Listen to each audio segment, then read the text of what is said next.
Salam kembali dengan saya Ferdinand Hudayan. Sahabat, menarik kita membahas fenomena politik yang terjadi 2 hari terakhir ya. Yang pertama adalah pertemuan Pak Jokowi dengan Pak Surya Paloh.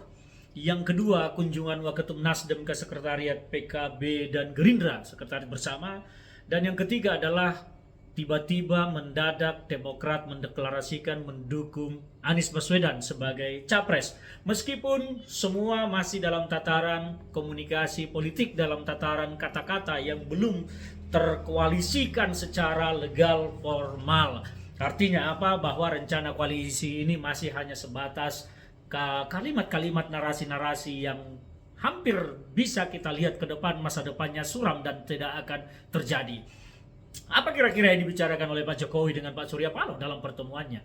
Apa yang disampaikan Pak Jokowi kepada Surya Paloh? Apa yang disampaikan Surya Paloh kepada Jokowi? Tidak ada yang tahu, hanya mereka berdua yang tahu. Tetapi secara politik kita bisa melihat bahwa pertemuan ini tidak terlepas dari situasi politik nasional yang terjadi saat ini. Tentu Pak Jokowi sebagai seorang negarawan pasti akan menyampaikan pesan-pesan negarawan, pesan-pesan bangsawan kepada Surya Paloh yang selama ini dilihat oleh publik takabur, ceroboh, dan tergesa-gesa mendeklarasikan calon presiden 2024 untuk ikut kontestasi Pilpres.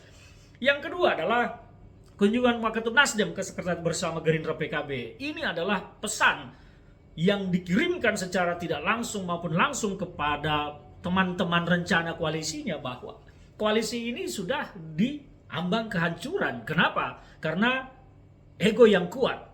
PKS tentu ingin mendapat sesuatu dari koalisi ini kalau terjadi. Demikian juga Demokrat. Tentu semua tahu bahwa Demokrat berharap dan mungkin bisa dikatakan memaksakan bahwa AHY lah yang harus menjadi cawapresnya. Karena dukungan ini tidak ada yang gratis dalam politik. Nah, sesuatu yang tidak gratis ini belum ada yang menggaransi. Dan inilah kelemahan dari Anies Baswedan yang juga tidak mampu mengkoordinir koalisi ini menjadi koalisi negarawan.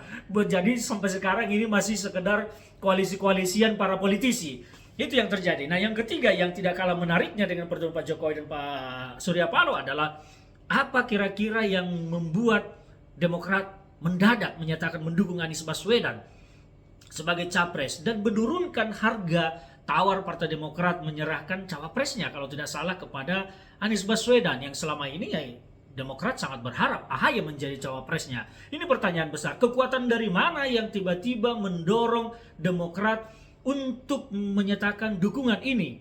Dan apa yang melandasinya? Saya melihat bahwa landasan dari ini semua supaya rencana koalisi ini tidak bubar. Dan mengapa Demokrat melihatnya ini sudah akan bubar? Ya tentu karena gerakan-gerakan politik yang terjadi. Salah satu itu tadi bahwa kita melihat manuver Partai Nasdem.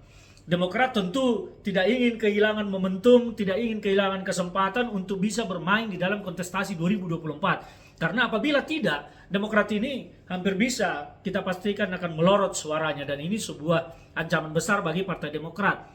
Nasdem juga, ini akan menjadi pertaruhan besar yang kemungkinan besar Nasdem akan kehilangan suara sangat banyak karena selama ini Nasdem identik dengan partai nasionalis tapi tiba-tiba bergandengan tangan dengan PKS dan bergandengan tangan dengan kelompok-kelompok pendukung Anies Baswedan yang kita lihat rekam jejaknya pada Pilkada 2017 syarat dengan politik identitas. Inilah yang akan membuat koalisi ini menuju kematian. Ajal sudah di depan mata, saya melihat bahwa koalisi ini akan sulit untuk diwujudkan. Tekanan-tekanan banyak meskipun juga tekanan-tekanan dari pihak luar, mungkin dari negara-negara yang ingin menancapkan kukunya di Indonesia ini seperti Amerika segala macam akan berada di balik boneka-boneka yang bisa dia mainkan. Publik tentu bisa melihat siapa boneka yang bisa dimainkan oleh Amerika saat ini. Yang pasti bukan Jokowi, bukan PDIP, dan bukan partai koalisi pemerintahan sekarang. Kita bisa menyaksikannya secara vulgar, ya. Bagaimana rekam jejak langkah-langkah yang dilakukan oleh politisi-politisi ini dari ketiga partai yang berencana bersatu ini. Sahabat, kita sama-sama berharap sebagai kelompok nasionalis, saya mendoakan dan berharap bahwa memang semoga rencana koalisi ini segera menuju ajal kematian supaya pekerjaan kita menjaga Pilpres 2024 tidak terlalu berat dan situasi bisa kondusif dalam pesta demokrasi yang akan kita jalani nantinya. Ayo kita jaga Indonesia bersama-sama, jangan pernah lelah mencintai Indonesia yang kita banggakan ini. Salam dari saya, Ferdinand Huta Hayan.